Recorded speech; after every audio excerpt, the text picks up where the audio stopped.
You're listening to Ross and John on Radio Essex. It's Richard Sandling, everyone. Hello, Richard Sandling. How are you, mate? Very well, thank you for having me in. Oh, mate, thank you so much for coming. I'm really excited to talk to you, mate. It's been a little while, so let's give a little a rundown of who you are and what you've done, right? You've done lots, mate. You've got an illustrious career down here. It's making me feel a little bit self-conscious about my rubbish comedy career. Richard Sandling won So You Think You're Funny panel prize at the Fringe with a show a few years back, didn't you? Which is a very prestigious award in comedy. Yeah. You've also, in 2012, you were the only British nominee at the Comedy Central Awards in New York. That's very true. Mate, did you go as well? I did, yeah. Well, I was luckily I was already in America. Oh, was you? So I could go. I don't know if I would have gone. I don't know if I would have been invited. They wouldn't have paid for me to go, I don't think. No, I was even though already you got there, so I was nominated. like, okay, I'll just pop up to New York for a couple of days. What a result. And you've been on some of my favourite comedy TV programmes of all time. Peep Show, Miranda, the Catherine Tate, the Nan specials. Yeah. I remember seeing you on that, mate. I was watching it, and I was like, I'm sure that's Richard Sandling, yeah? So what would you call yourself, mate? You're a comedian? You're an actor? Well, I suppose, unfortunately, at the moment, I have to say I'm an actor. Because that's mainly what I do now. But Yeah. I think you come from stand-up or you come from comedy, you always feel like you're a comedian, even if that's not what you do anymore. So I would say I'm a comedian, but essentially I am an actor. So comedic actor, A comedic actor, yeah, it's a great place to be. It is, yeah. John's whatever you want him to be, mate. Yeah, mate, if there's money in it, I'll do it. And there's very little that I'll turn down. How are you on things for no money? Oh, too busy. So you're also a prolific film buff as well, aren't you?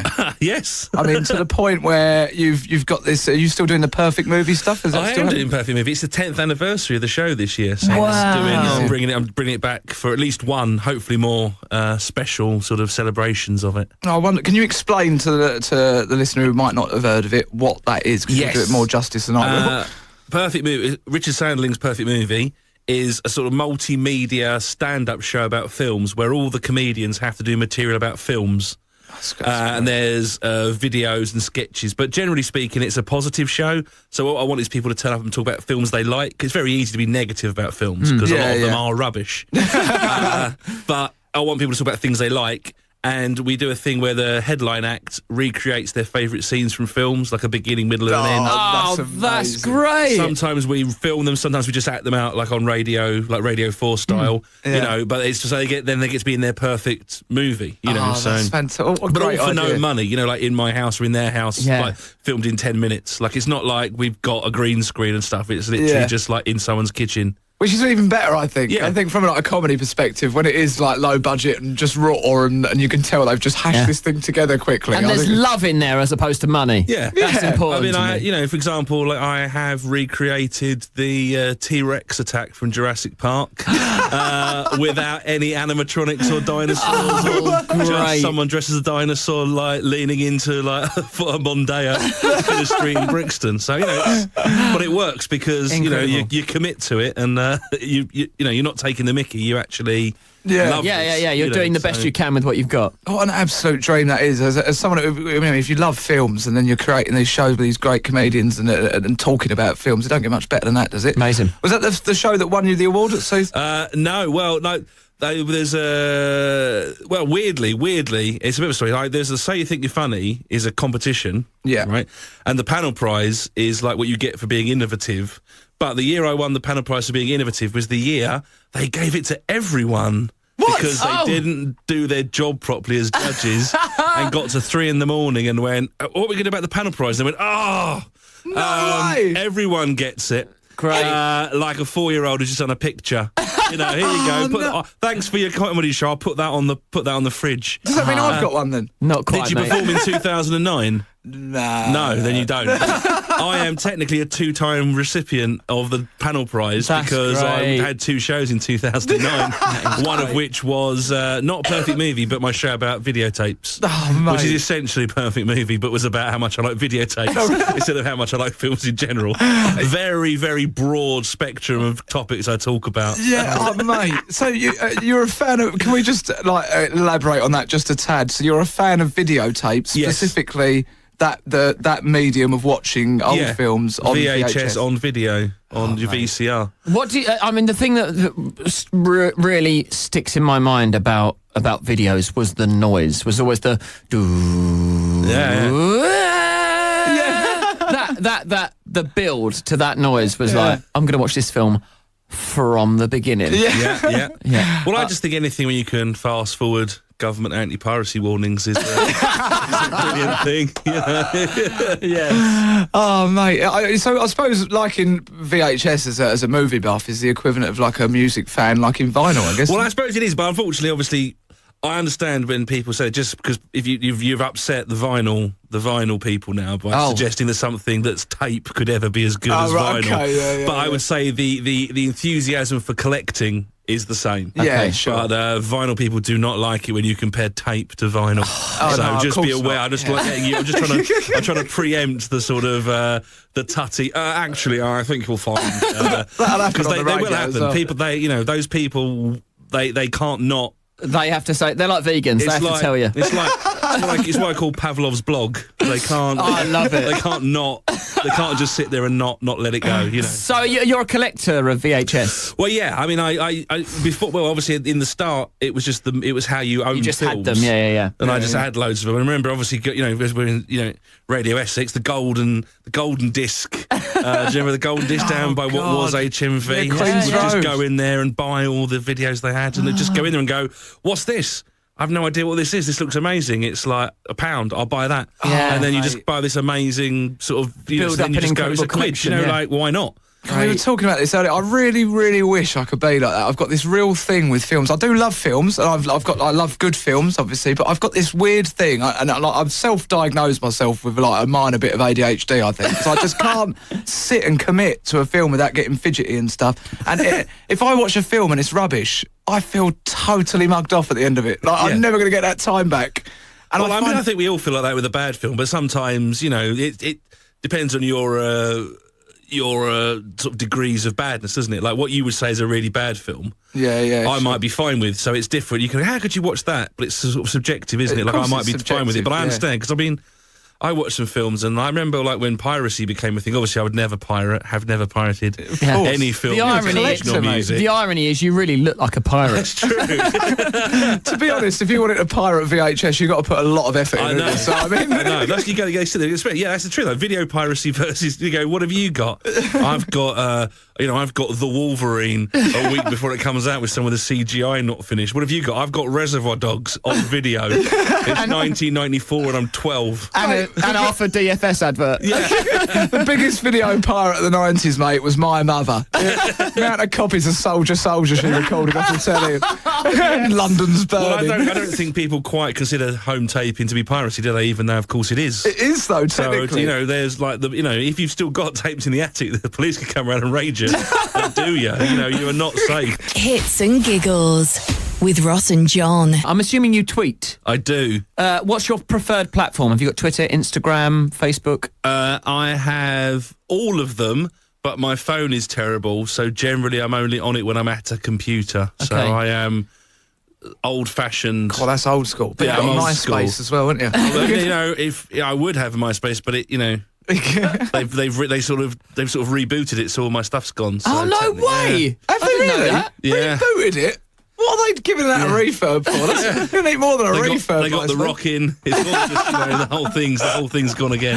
Amazing. So how do people get in touch with you if they want to follow you and keep up to date with what you're doing? Well, the best. I mean, I do tweet quite regularly. Great. So I am at, as I believe the kids that's correct, say. yeah. At. I was still one of those people who says all one word. We'll give it so Oh, that's great. lowercase. I am my Twitter handle. Yeah. See, I know all the jargon. Is squat _Betty. Okay. That was the name of your comedy club in It Southend, was wasn't the comedy club I used to own. Used to run in Southend. Where was that? That was at the Royal Hotel upstairs. Upstairs at the Royal. In the ballroom. I think I remember.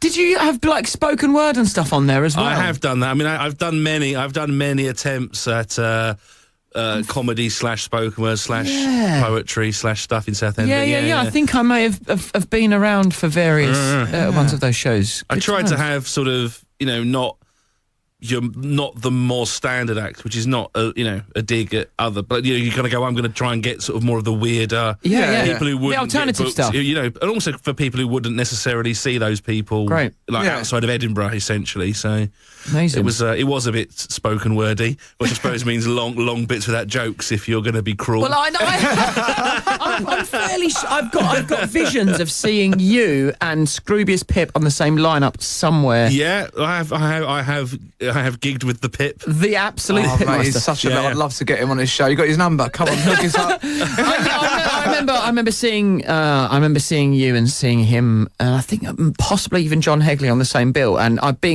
sorry, mate, being quite young at the time, and I remember it just blowing me away, just being incredible. Upstairs at the Royal. Did you have to pay extra for that? What, getting blown away? By the wind, of course. Of course, but it was breezy. It was breezy up there. That's debatable. Right, so That's Debatable. We've got a subject to talk about. This is M&S have made the news. So they made the news. I made Twitter, and then that become news, because that's how life works these days. They've been accused of cultural appropriation, right, over a new rap that they've brought out. Yo, this is M&S. We gotta know we're the best. Not that sort of rap. Okay, no, I've misjudged it. So this is that they've been outed. I'll say outed. So they've been accused by a top chef, an Indian restaurant, of cultural appropriation because they've brought out a new vegan sweet potato biryani wrap. Now, do we know what a biryani is traditionally? It's a spicy dish, isn't it? It's the rice. It's the all-in-one. It's the rice and everything's in the rice. Yeah. Oh, okay. So it is it's a curry. It's obviously a curry. It's quite dry. I mean, the ones I've had have been dry. Yeah, it's quite. It's a dry curry dish, but you have all the rice together, and it's traditionally made with chicken or mutton, but it's always got rice in it. Okay, what it isn't. What it hasn't got in it is sweet potato, and it's not in a flour tortilla. Oh no! So it's a burrito that they're calling a biryani. Like this is essentially it's like a sort of What they've done is they've basically put some curried flavoured potato in a wrap and called it a biryani. Right. No. And it gets worse for Marks and Spencer's because they haven't even bothered to spell biryani correctly. So is it biryani? Well, biryani is spelled Biryani, and they spelt it Biriyan. So it's biryani, basically. So I suppose they're right. It's not a biryani. It's a biryani. That's what's happened. There's someone sat on the M&S desk going, I think you'll find I rest my case. So, I mean, what do we think about this? I mean, I'm sort of the, we're all... veganism is becoming more popular now. Places have got to come up with new ideas, new dishes. I think it's a good thing that they're offering more, meat-free stuff for those people. Probably shouldn't have called it a biryani. Probably not. You could have a vegan sweet potato biryani and it actually be a biryani. There's no. The problem isn't like. The problem is the fact that it's not a biryani. It's like, regardless of should it be done with meat or not, it's not a biryani. It's not. You might as well call it fish and chips. It's a brand new roast in a wrap. With ice cream. I don't know. What about you, John? Do you think it's cultural appropriation? I think it might just be a case of idiocy. I think idiocy trumps the majority of the time, in my opinion. Idiocy trumps anybody trying to do anything malicious. And usually, when something like this happens, it's someone just not checking things out correctly. The trouble is, generally speaking, and I am generalising. This is a sweeping statement, and I'm sure you'll give a disclaimer afterwards, not to listen to anything we've said. But I just think that the person that's come up with that was probably not someone who is from that culture, is all I'm saying. Of course, Ross McGraney is generalising there, and don't listen to anything Ross or John say. Never. Or don't do anything that'll get us sued. No, I think you're probably right. I think what's happened is they've thought, this sounds like a great idea, this is what's popular, let's call it that. Yeah. I think it's an oversight and a silly mistake. It's the equivalent of like someone in India, I guess, bringing out what is essentially a Yorkshire pudding and calling it a pastry bowl. Yeah, well... Or bringing out something that's not... No, I meant it the other way around. All right, bringing out a cake and calling it a Yorkshire pudding. Or when you go to France and they give you a full English breakfast and what it is a sausage and a bit of bacon and a fried egg. And you're a like, slice of cheese. But no sausage or bacon you've ever heard of. No sausage. You know, it's not a frankfurter. It's not pork. It's not offal, and a slice of bacon, which is from no pig you've ever seen. Yeah, exactly. And the sort of cheese that when you breathe out, you can taste it for 3 weeks. What is that? It's like made with embalming fluid. Yeah. And that glass of orange juice, it's not really orange juice. What is that stuff? Yeah, why is orange juice so yellow nowadays? What's happened to that? Anyway, yeah, so in conclusion, well, I mean, I don't know what the conclusion is there. They should have called it curried sweet potato wrap. Yes. Curried, as in we have currified it, but it's not a curry. Yeah. Sweet potato wrap, and then not everyone would be happy because no one's ever happy. But you could just say that would be factual, not Cultural appropriation. Yeah. Sure. No, I totally The process agree. of doing it is curried, therefore it is sweet potato, it's in a wrap. Yeah, that's it. I just reckon Mark Spencer was like, oh no, that doesn't sound posh enough. Oh yeah, obviously, your marketing. But then if your marketing is that we need to be posher, but we'll spell it wrong, and it won't be the thing we're advertising, that's undone the hard work. To spell it wrong as Seems well. a moot point. To actually spell that wrong as well is just horrendous, isn't it? The Twitter has gone absolutely mental about it, right? So I'll read a couple of tweets. Of course they and have. Move on. Of course they have. That's the place for it. This is the thing I love most about the internet. It's a terrifying place because Twitter particularly gives everybody an opinion, and that's a great thing. Yeah. But it's also a bad thing. It's isn't it? also a horrendous thing because lots of people shouldn't be allowed their opinion in my experience. Yeah. It's Like a brilliant Donald thing Trump, for until you example. actually hear their opinion. And you realise that everyone should shut up. Totally. Yeah. Yeah, that's what I If mean. you're not going to change your mind, just keep it to yourself. Yeah, it gives too many people a voice, doesn't it? Really, I mean, like when you go down the pub on a like Wednesday night, and you got the kind of geezers that drink in there on a Wednesday night, you don't want to give that bloke a window to the millions, do you? But they just used to be that bloke in a pub. You know, it was funny. Go, don't listen to him. He's just that bloke in the pub. Now it's like, you know, I am angry. And, Now he's the president of the United States. and then people like argue with them, which just makes it worse. And I know you can't let it go because then you're complicit in allowing this opinion to take precedent, to have like merit. Yeah. But at the same time, you can't just go. Ugh. Never mind. That is fine. You know what I mean? Like, you can be like Alan Partridge finding out someone's revamped current affairs. How do you stand with that? So if somebody's making a point that is clearly null and void and wrong and hurtful, possibly, will you be the sort of person who's like, you know what, you're an idiot, mate? If it's just a general statement, I generally don't. Yeah. I don't, because I don't know. There's no point starting an argument with someone who's an idiot. Yeah. Yeah. But if someone's rude to me, and also like, there's no point. You know, unfortunately, I forget whose joke it was, but it's like, how do you win an argument online? Don't have one. Yeah. That's literally the only way you win an Absolutely, argument. But it's yeah. quite hard not to want to just go, especially when someone is wrong. You know, I don't mean opinion. I mean like, Winston Churchill was not the first black president of Canada. You know, like, this is factually incorrect. I need to, but at the same time, you kind of go, I don't want to. It's not worth it. Yeah, You know? I'm exactly the same. I used to get so embroiled in it, you know, particularly like around election season, and you get all everyone out on Facebook, and I don't do it anymore. I don't get sucked in, but I find it really hard to say no and just don't smash that keyboard to bits because like no one's ever read your argument on Facebook and gone, all right, fair enough. Fair enough. I'm not going to vote I think he's Tory. got I'm a gonna point. vote I think he's Red. got a point. I'll take that to heart, and I'll change the way I go about doing It's things. never happening, is it? So in conclusion, sort it out, Marks and Spencer's. At least spell biryani right. You're listening to Ross and John. On Radio Essex. So obviously we've got Richard Sandling in the studio, who's a bit of a film buff. And I know you enjoy a film, Ross McGrain. So what I've done is I've taken some of the biggest films and I've sort of John Oaked them up a little bit. So I'm trying to explain them using only my view of the film. Right, And let's see okay. if you can guess the film titles. Right, okay. All right, I'm going to be rubbish at this because I don't know. I feel like I might be rubbish at it too. Okay, so what I'm going to do is I'm going to ask them to you, and if you want to confer, you can have a little confer, and then I'll only take your joint first answer. Right, okay. Okay. All right? We can do this. Okay. David Attenborough's brother uses bug juice to make massive lizards. I know what that is. Oh, Jurassic Park. Jurassic Park. Congratulations, that is correct. Robot wants some kid dead so that the kid doesn't make the robots dead later. Is it Short Circuit? Oh, no, No, not it was Terminator 2. I thought he was serious then. Colon. Judgment Day. You are a good actor.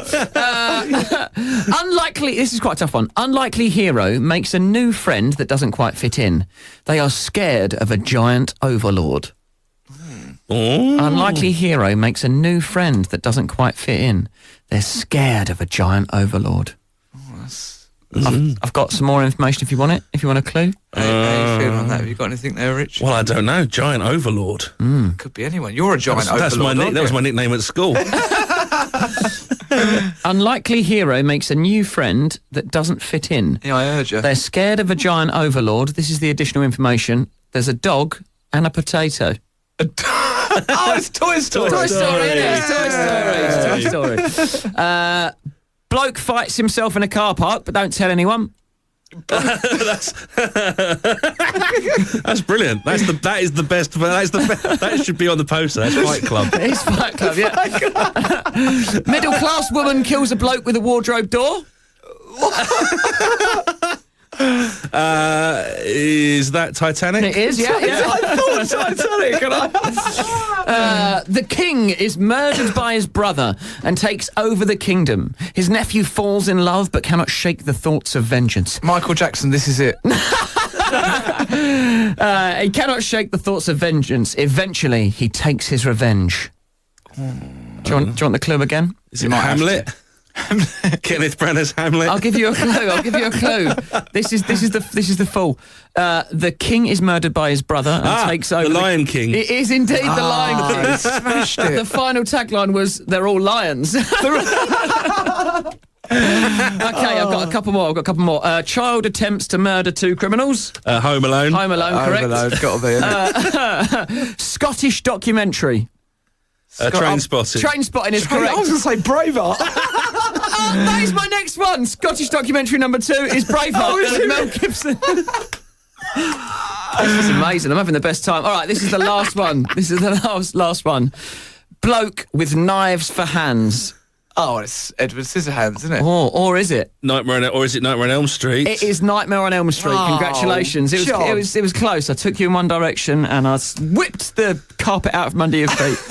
Well done, chaps. You got all of those correct. That was good fun. I feel like we should maybe do some more of those a little bit later on. John is like bionic with stuff like this. He should have a job for Hasbro. Do you know what I mean? It just means to be playing this other game called the Rhyming Celebrity Name Game, which Yeah. is basically, it's a bit like Obama Llama, but we feel like we did it first. I mean, well, Wonky Donkey did it first, didn't they? Well, they did something similar first, then we improved it, put it on the and radio. Deck did Wonky Donkey, but they're finished now, so, you know, we feel like... No one remembers anything before 3 years ago. Exactly. So Exactly, Yeah. and Fill John your just, boots. John just smashes out these questions like it's going out of fashion. Isn't it? Right, okay, I think what we'll do now is we'll do the first couple of songs on... first couple of questions oh, Um, on Inside the Comedian's Studio. Inside the comedian's studio. That's jazz.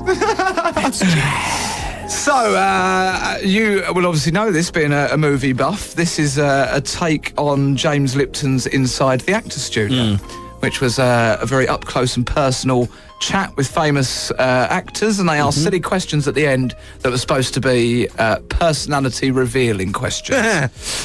So we're going to try and reveal some of your personality now, Rich. Are you excited? I'm so sorry. Right, we've got quite a lot of these, so we'll do 3 for now. Then we'll have a song, and we'll come back to it. Okay? Yes. John, do you want to do the first one? Let you pick. No, why don't you do the first one? All right, I'll pick the first one then. Okay, so if you could live in another time, what would it be? I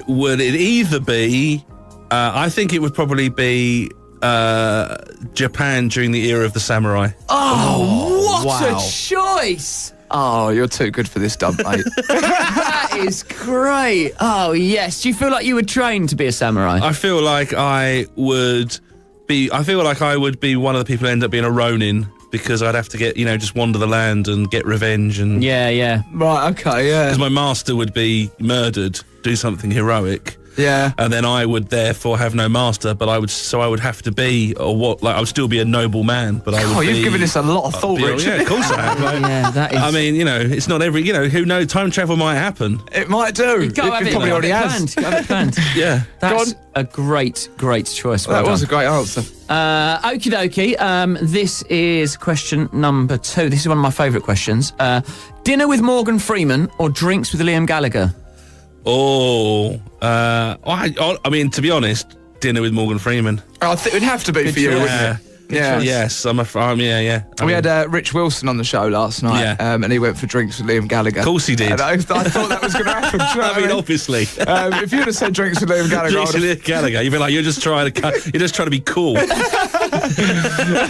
Mind you, we did ask Liam Gallagher the same thing, and he said drinks with Rich Wilson, so fair play. I think it's happening tonight, is it? Right, okay, one last question before we go to a song, and then we'll pick this up again afterwards. Would you ever pick up a hitchhiker? Yes. You would? I mean, obviously depends.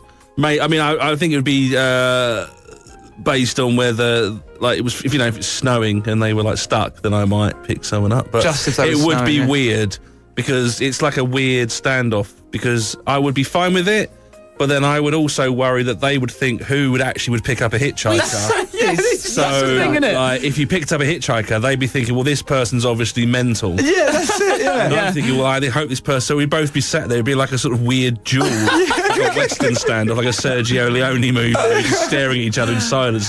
Great. We said Do I sit next to them? Do they sit in the back? That's the thing, isn't it? If they sit next to me, it's weird, because we can. I can touch them and they can touch me. But in the back In is the back, odd, they isn't can it? only get me, and I can't get them. But I can't see what they're doing. But they would feel safe. Where do you get in a cab if you ever get a taxi? It depends. In a cab, I sit in the front. Yeah. But when I'm being driven to set, I sit in the back. Oh, brilliant. Yeah, we had this conversation the other day. If you're hitchhiking, you'd be really chuffed immediately that someone's decided to pick you up, followed by immediate... I wouldn't trust the person who picked me. It's very much like life. I would like the car to stop, but I don't actually want to have to get in. I'd like to know that someone would stop for me, but I'm obviously not getting in that cab. Okay, let's do the next one. Which villain would you least like to be captured by? Now, this is all encompassing, so this can be everyone from superhero villains, Marvel, DC, etc., to a villain from a film, maybe, or possible, famous villain from history. Wow. But at least because they're like the worst villain ever to be captured by. Yeah, because you've got a lot of various reasons. There might be particular villains that you'd be pretty good at escaping. Yeah, like Bond villains, for example. Yeah. You know that you're going to get away, don't you? I suppose it's one of those. It is quite an interesting question, because technically I would say the weird cancer guy from Saw. Oh yeah. Oh, God, Okay, yeah. I that's a good can't shout. actually think. I'm by no means perfect, but I can't think of the thing I have that he would turn against me. Right. You're gonna have to watch 1,000 videotapes. It's like, fine, you've got to eat all these cheese. You know what I mean? It'd be like, Yeah. I don't know. I suppose that would be. I suppose any of the. Probably him, because it would be, that would probably be the guy you don't He's want. pretty Turn my twisted, spine, isn't it? turn my skeleton inside out. Yeah. Just because, drive badly. I don't know. I want to play a game. You drive people I badly. want to play a game. Two-player game? Tag team. Right, okay, good. Here's one for you. Which superhero would you least likely to be a sidekick for? Or I wouldn't like to be a sidekick for Aquaman. Yes, great. Because I can't breathe underwater. And I feel that I would be very much a sort of third wheel to nearly everything. It's Aquaman and Man on Shore. You know, that's gonna be the bit of the film, and we're cutting to him. You know, it's very much the Orlando Bloom bits of Pirates of the Caribbean. Isn't it? Very much the White House of 24. Oh, good answer. Good answer. Next one. What would you consider your most prized possession? Oh, well, the honest answer is that for Christmas, my niece bought me a cup. She's only 5. So because she chose it herself. Oh, bless. That's Uncle Richard cute. would like that, so that is the best thing. Okay, cool. Or my pre-certificated Betamax of The Evil Dead. But, you know, I could definitely carry both out of the house in a fire. That's got to be worth a fortune. I don't know. Well, wouldn't sell it, so... No, of course. You know. Anything's for sale at a price, Rich. Come on, Hammer. Yeah. So it's pre-certificated Betamax. Yeah. I'm gonna let you in on a little secret now. I've never seen a Betamax in the flesh. Oh, I'll bring it in next time. You got a van, have you? I like the guy who just comes around with a big sort of... I saw you post on Facebook, actually, over the Christmas period. You bought your niece a much better present than the cup she bought you, didn't you? I bought her a costume of me. Yes, what a great present. Growing up, dressing up, so she likes dressing up and costumes, and not just sort of girly stuff, like really, interesting, cool things. So I bought her an Uncle Richard costume, which was... Just because obviously a lot of the listeners probably don't know what you look like, and I'm not going to attempt to describe it. You describe to the listeners what you look like. I sort of look a bit like a homeless wizard. Yeah, so are you familiar with Harry Potter? Hagridy, so Brian like Blessed from Flash Gordon. Hagrid's kind stunt of, double, I would go with, I would have gone with like Hagrid once he's scrubbed up a bit. You know what I mean? It's because you're a nicer person than I am, Ross. That's why. But that makes it all the more hilarious. Yeah, when you get a 5-year-old girl gets a wig and a beard and an all in black sort of goth preparation costume. It's amazing. Right, 2 more then. So, which Friends character would you be? The monkey. Oh, great. Marcel, is it? Yeah. Marcel. Good answer. Great, Right. that is good. Why specifically Marcel? Just because I don't like Friends. Okay. You don't like Friends? No, I don't hate it. I've mellowed. Yeah.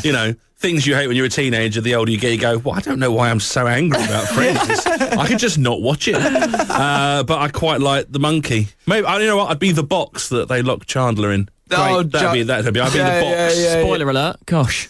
Spoiler. Every time it was on Channel 4, it was always that episode. Yeah. Oh, Isn't really? that weird? Whenever you've only ever seen one episode of something, it's always the same episode that's repeated. Why is that? Anyway. It's time for probably the final question, I think. It is, yeah. Oh. If heaven exists, what would be the one thing to get you kicked out? Just thinking about Ofcom. It would probably be the fact that a lot of the food I cook is quite smelly. Okay. So I am one of those people who cooks, and then people come in the kitchen, they can't. Sometimes there's like a passive aggressive, like, fish is it?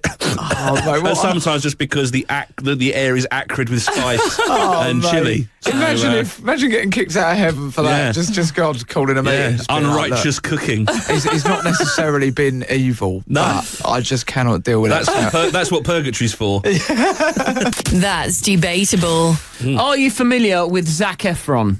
I am aware of his work. You're aware of his work? He's always bringing up Zac Efron. This You're just jealous. Is it me, or is Zac Efron getting hotter? Right, thank you very much. What is going on? Thank you very much. Now, I think that was a genuine quote from a movie he was in that was used on the poster. Oh, was it? Yeah, I think it was Cosmopolitan magazine, possibly. I am.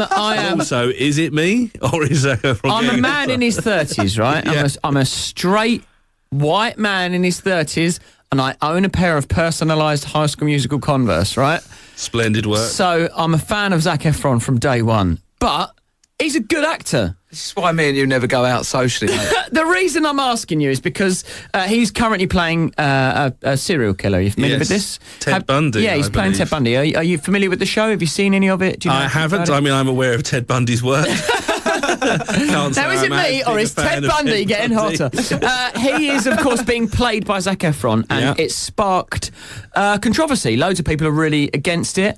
Loads of people are saying it's a good choice. What do you have any thoughts on the matter? What do you think? I don't. No, I haven't seen the show, but it is weird to. I suppose the problem is by having a very sexy actor play a very mundane, awful person, you are sort of making that person sexy. Yeah. That's the thing, isn't it? Serial killing sexy, which everyone knows it is sexy, but it's sexy in a way that you know you shouldn't do it, like many other things that are sexy. Exactly. Obviously, they've made this documentary. They've made a couple of documentaries actually. I think both on Netflix, other platforms are available. Yeah. Now, look, the issue is with this, right? And I can see both sides of the coin, right? I do believe that it's in a way having someone like Zac Efron playing a character like that is kind of sexualising him a little bit. Twitter's blown up with loads of people saying how much they fancy Ted Bundy and forgetting the fact. Like, it's sort of like, it's just the disassociation, isn't it? You're watching it on telly, happened before you were born for the most part. It's not real. However, the whole kind of mystery surrounding the Ted Bundy killings was the fact that he was a good-looking bloke, very charismatic, very intelligent, and people that were close to him would never have suspected that. Yeah. Well, it's a very difficult thing, isn't it, to the doing like historical stuff, but at the same time, by doing it, you are also sort of glamorising. You can glamourise, even if you don't mean to. So that's it. It is always awkward. I think it's the classic thing of they only have attractive people in Hollywood. They only have attractive people in Hollywood. It's the reason you get so much work. Hold on a minute. It's true. Danny DeVito. Yeah, but he's a special kind, isn't he? He's a special kind of attractive. Is he? Yeah, 100%. What kind 100%. of special kind of attractive? Because he's small and he's cute and he's very intelligent and he's a very good actor. And who else is going to play the Penguin? Do you know what I mean? Who is the guy, American bloke? He's actually a comedian as well. He played one of the... He's very shouty. It's like he shouts a lot, and he's in The Problem Child. Is the only one I can remember. Do you mean Gilbert Gottfried? Yes, Gilbert Gottfried. Yeah. This is what I'm saying. Yeah. Is he I from think you should go over there, Aladdin. I was going to say, is he from The Producers as well? Is he from The Producers? No. Who's that I'm thinking of who's got another Disney voice? I don't know. From The Producers. Oh, I've got a... The Producers. I'll tap away. But yeah, I mean, he's not exactly, your archetypal sex symbol, that bloke, is he? No, but he's like... yeah, true. Personally, I'm very taken with Gilbert Gottfried. He's a funny comedian, actually. We've seen his stand-up. He's good. Knocking Mics is on Netflix at the moment, which is excellent. I think you should try and watch some of that. Nathan Lane. What else was he in? He was in Guys and Dolls. He's got a Disney voice. He's I don't know, he's Timon or Pumbaa or someone, isn't he? Oh, is Yes. he? I'm sure he is. He is. I'm sure he is. I'm sure he is. Well, it's gonna. Yes, he is. Is he? Yes. Yes. No, he isn't. Yes. He was Timon from Timon and I Pumbaa. like let's play more of the game. Is he? Yes. Is he? Yes. Yes. Is he? Sounds like an 80s band. Radio Essex. We talked a little earlier about sort of using the plot of films to try and guess which the films were, and I was very impressed with your knowledge. So I just feel like we should get a bit more of an insight into what you recommend as being good films for particular things. Because I mean, I watch quite a few films, but I wouldn't consider myself a movie buff at all. Yes. My favourite movie ever is The Mighty Ducks 2, for example. Okay. That's perfectly acceptable. Which is, of course, the story of Coach Bombay and his team, the Mighty Ducks. Oh, that's so good. The thing to remember is the thing about perfect movies. I often ask people what their favourite film is, and there are no wrong answers because it is your favourite film. Great. So, I mean, some answers are more correct than others, but Okay, so on that subject, Yes. let's ask you, what is your favourite movie? My favourite movie, it is an old film. So it is a film called Sullivan's Travels. Sullivan's Travels. which is a film from 1940 by Preston Sturgis. Blimey, About a Hollywood filmmaker who wants to discover misery so he can justify his making a terrible tale of depression. Wow. But he then finds out that actually comedy is more important in trying times, because making people laugh is more important than reminding them why it's miserable. Wow. And it's also the film he wants to make, for those of you who like a future reference, the film he wants to make is a film called Oh Brother, Where Art Thou? No way! Yeah, about homeless people like living on this, so obviously the Oh Brother, Where Art Thou is not the film he was going to make, but it's a lovely, Sort of nod the to Coen it. brothers are making, so it's a Sturgis, and he's very sort of Coen brothers in his sort of snappy dialogue and lots of characters and using the same sort of supporting cast. So it's an old 1940s movie, but it's one of those ones you can watch and enjoy. It's not hard work like some old movies are if you're not thoroughly into movies. I'll make a note of that, John. I mimight actually watch I've got that. it written down as we speak. Good lad. 8.1 according to the internet. So very good good. choice. Good choice. 8.1. 8.1. 8.1. It's all about the one. What's not to like? Actually, let's see if we can find a review for this. See if we can find a 1-star review. Yes, I've got a 1-star review of Sullivan's for it. Travels. Let me see if I can click on that. I'll find it for you. Okay, great. So Sullivan's Travels, we're going to learn a little bit more about that in just a few moments' time. But I tend to watch films for like particular reasons. So let's test your knowledge. So what would be your favourite movie if you want to be sad? Do you know what I mean? Like a Marley and Me. First 10 minutes of Up. Oh, savage. Oh, I haven't seen it. You haven't seen it? It's basically like porn. It's like 90 minutes long, but you just need 10 minutes. Because I'm done. I'm done. Mate, listen, thanks so much for coming down. You've been an absolute pleasure. It has to have been on an board. absolute joy to be here. We'd love to have you back. Just once again, do you want to give them your social media bits? I am on Twitter at @squat_Betty, and you can, I'm the only Richard Sandling. So Yeah. if you Google me, you will find me. Absolutely. I'd highly recommend checking out his YouTube channel as well. And come to check out Perfect Movie, which is a live show I'm doing. When and where? February 24th at the Resistance Gallery in Bethnal Green. Wonderful, Me, mate. Nick Helm, Beck Hill, Ash Frith, Oh, mate, what a wow, lineup. what a gig that'll be. others, Morax TBC. Oh, mate, I'm not getting booked for that now. I've told you how much I hate films. Can I come and talk about Snatch for like an hour or something? Yes, but not then. Hits and Giggles with Ross and John. On Radio Essex. Thank you for listening to the Just the Giggles podcast with me, Ross McGrain. And me, John Oakes. Well done, you got through another episode. Well, congratulations. I'll say another episode. It might have been the first episode. This is just a generic thing. We can't be bothered to doing one for every show. Well done for listening to episode. And we'll just put the number in there. It'll be great. What we're saying is, please, if you got to the end, you might as well subscribe, mightn't you, if you haven't done so already? And you should definitely leave us a 5-star review, because we only do this for your recognition, the recognition of strangers. Please like us. Please like us. Thank you, please. You can like our page as well. Facebook.com/Ross and John. Cheers. Thank you. Ta-da. Ta-da.